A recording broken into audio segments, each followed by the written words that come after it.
మళ్ళీ కేసీఆర్ఏ సీఎం ఇది పక్కా అవుతుంది. ఇది నడింట్లో కూకొని ఓటేసే రోజు ఆ రోజు చూడాలి. నేను చెప్తున్నా కదా, ఆ రోజు పూర్తి స్థాయిలో తెలంగాణ రాష్ట్ర వ్యాప్తంగా ఈలలు గోలలు. మళ్ళీ ముఖ్యమంత్రి కల్వకుంట్ల చంద్రశేఖరరావును తెలంగాణ ప్రాంత ప్రజలు దగ్గరుండి ముఖ్యమంత్రి చేయకపోతే నన్ను అడుగురు. నేను చెప్తున్నా కదా, ముఖ్యమంత్రి చేయకపోతే నన్ను అడుగుర్రి. ముఖ్యమంత్రికి సంబంధించి పూర్తి స్థాయిలో ఎట్లుంటుందంటే, నాకు తెలిసినంత వరకు ఇప్పటి వరకు ఎన్నిక చరిత్ర ఒకటి ఉంటుంది, ఇక నుంచి చరిత్ర మరోలా ఉంటుంది. నేను చెప్తున్నా కదా, వాస్తవమైన విషయం ఇది. ఎందుకు నేను ఈ విషయాన్ని చెప్తున్నానంటే, ఇప్పటి వరకు తెలంగాణ రాష్ట్రంలో పూర్తి స్థాయిలో కూడా కని విని ఎరగని రీతిలో మరొకసారి 2028లో ప్రభుత్వ ఏర్పాటు ఉంటుంది చూడు, దాని తర్వాత ప్రభుత్వ పరిపాలన కూడా అదే రేంజ్లో ఉంటుంది. మళ్ళీ గిట్ల తలకే గిట్ల దిప్పనీకి కూడా ఉండదు, గిట్ల దిప్పనీకి కూడా అంత అద్భుతమైన పరిపాలన చేస్తారు. చూడుర్రి మీరే.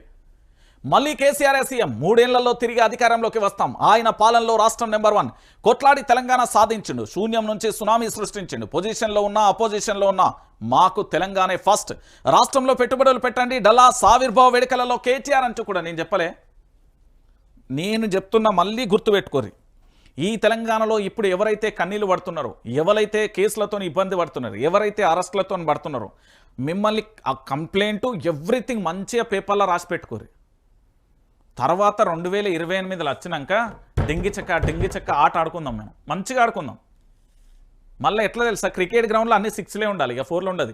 ఆంధ్రప్రదేశ్లో జగన్మోహన్ రెడ్డికి ప్రభుత్వానికి సంబంధించి అప్పుడు అధికారంలో ఉన్నప్పుడు కొంతమంది చాలా రకాలుగా నారా లోకేష్ను దాంతోపాటు వ్యక్తిగతంగా దూషిస్తే వాళ్ళకు మామూలుగా ఉంటలేదు. ఇప్పుడు చూస్తున్నారు కదా, ఒక ఆయన బాత్రూంలో కాలు జారి పడ్డాడు, ఇంకొక ఆయన గుండెపోటు వచ్చింది, ఇంకొక ఆయన ఎట్లున్నాడో మీకు చెప్పాల్సిన అవసరం లేదని మొన్న స్పీచ్లు ఇచ్చింది కదా.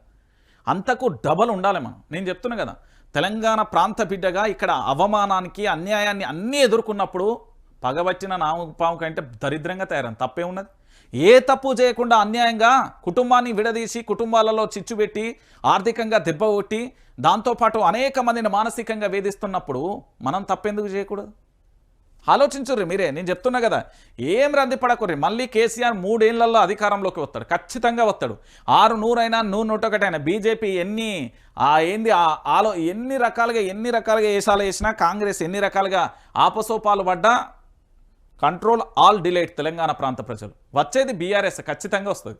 నేను చెప్తున్నా కదా, ఎందుకంటే తెలంగాణ రాష్ట్రం పట్ల చిత్తశుద్ధి కానీ అంకిత భావం కానీ ప్రేమ కానీ వాళ్ళకే ఉంటుంది. ఎందుకంటే ఒక ప్రత్యేక తెలంగాణ రాష్ట్రాన్ని తేవడానికి ఒకరోజు ధర్నా చేయడానికి పడే కష్టం